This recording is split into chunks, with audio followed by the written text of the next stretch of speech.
Hello बच्चों, let's see the question. कह रहा है कि which aqueous solution has the highest osmotic pressure at 25 degree Celsius temperature assuming all ionic compound ionise completely in the solution. तो ionise completely का मतलब क्या होगा बेटा? वो कंप्लीटली डिसोसिएट हो जाते हैं।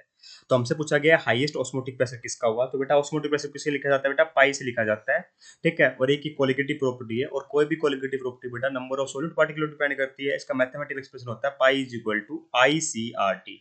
आई क्या होता है बेटा? यहाँ पे आई होता है वेंटो फैक्टर, सी होती है बेटा कंसंट्रेशन, आर होता है यूनिवर्सल गैस कांस्टेंट, टी होता है बेटा टेम्परेचर। अब बात करें बेटा आई को कैसे डिफाइन किया जाता है। आई का मतलब होता है बेटा, ये बताने में हेल्प करता है कि एक्चुअली में कितने नंबर ऑफ सॉल्यूट पार्टिकल थे ना। तो इसका लिखा मतलब होता है बेटा number of moles of solute particle after dissociation या फिर association. Number of moles of solute after dissociation या फिर एसोसिएशन। यहाँ पे मैं डिसोसिएशन लिख रहा हूँ क्योंकि मुझे पता है नहीं कंपाउंड बेटा ये सारे क्या हो रहे होंगे, डिसोसिएट हो रहे होंगे।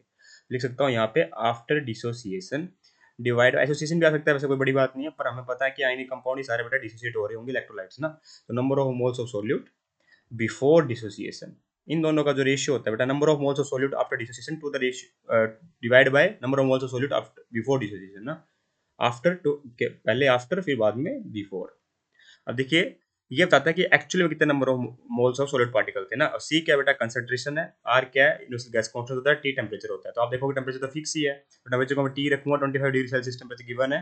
ठीक है, और आर क्या बेटा यूनिवर्सल गैस कांस्टेंट है, तो ये भी कांस्टेंट है। तो देखिए फर्क क्या आएगा, यहाँ पे कंसंट्रेशन भी वेरी कर रही है। ठीक है, एक कंसंट्रेशन में और एक आई की वैल्यू में। आई की वैल्यू निकालते कैसे? देखिए बेटा हमें पूछा गया कि हाईएस्ट किसका है ना। अगर मैं सबसे पहले बात करूं Al2SO4 का होल थ्राइस की, तो ये कैसे डिसोसिएट होगा बेटा मेरा? ये होगा मेरा डिसोसिएट 2Al3 पॉजिटिव में, ठीक है, प्लस 3SO4 2 नेगेटिव में। इस तरीके से डिसोसिएट हो रहा होगा, है ना। 2Al3 positive plus 3SO4 2 negative मान लेते हैं, इसीलिए इसका 1 मोल था। ये 0 0 हो जाएगा बेटा, तो ये आ जाएगा मेरा 1 माइनस अल्फा, तो ये आ जाएगा बेटा मेरा 2 अल्फा, और ये हो जाएगा बेटा मेरा 3 अल्फा। ठीक है, तो आई का मतलब क्या हो गया? Number of moles of solute after dissociation. इन सबको ऐड कर दो बेटा मेरे, 1 minus alpha plus 2 alpha plus 3 alpha divide by number of moles of solute before dissociation that is equal to 1।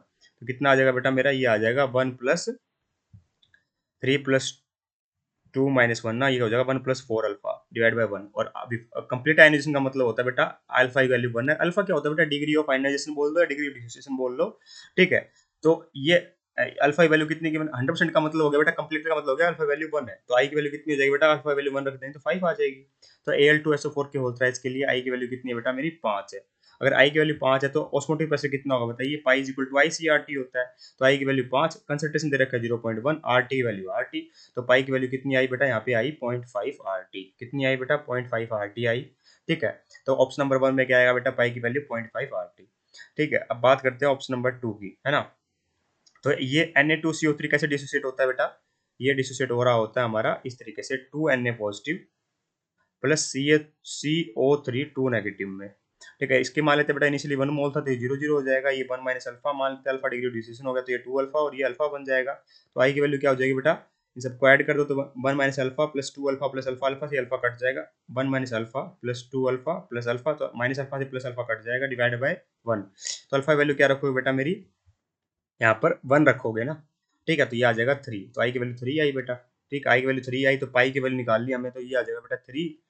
Concentration की वैल्यू 0.1, और आर टी को R T रखेंगे बेटा, सेम है सबके लिए, तो ये 0.3 आर टी आ गया।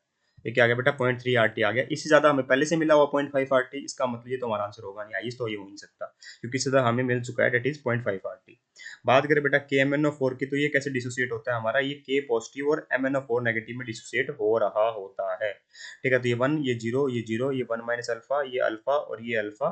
ठीक है, तो आई की वैल्यू सबको ऐड कर दो बेटा, तो 1 प्लस अल्फा हो जाएगा, minus alpha plus alpha cut जाएगा डिवाइड बाय 1, है ना। तो यहाँ पे कितनी आई बेटा? अल्फा की वैल्यू 1 रखोगे तो 2 आ गई, आई की वैल्यू 2, तो पाई की वैल्यू कितनी हो जाएगी बेटा? 2 इंटू में 0.2 आर टी, जो 2 इंटू में 0.2 आर टी।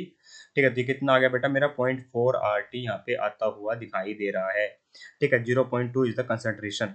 ठीक है, 0.4 आर टी आ गया, मतलब पर ये भी हमारा आंसर नहीं हो सकता बेटा, है ना, क्योंकि इससे ज़्यादा तो हमें मिल चुका है 0.5 आर टी, है ना। बात करें बेटा ऑप्शन नंबर 4 की, तो हमारा मैं आपको बता दें बेटा, ग्लूकोज गिवन है C6H12O6 होता है ग्लूकोज, और ग्लूकोज बेटा हमारा डिसोसिएट ही नहीं होता बेटा। ठीक है, तो इसके लिए आई की वैल्यू हमेशा 1 ही रहती है। इसका पाई क्या हो जाएगा बेटा? आई की वैल्यू 1 है, कंसंट्रेशन हमें गिवन है 0.3 बेटा, आर टी का आर टी रखो, तो कितना आया बेटा मेरा? 0.3 आर टी आया। कितना आया बेटा मेरा? 0.3 आर टी यहाँ पे आ रहा है।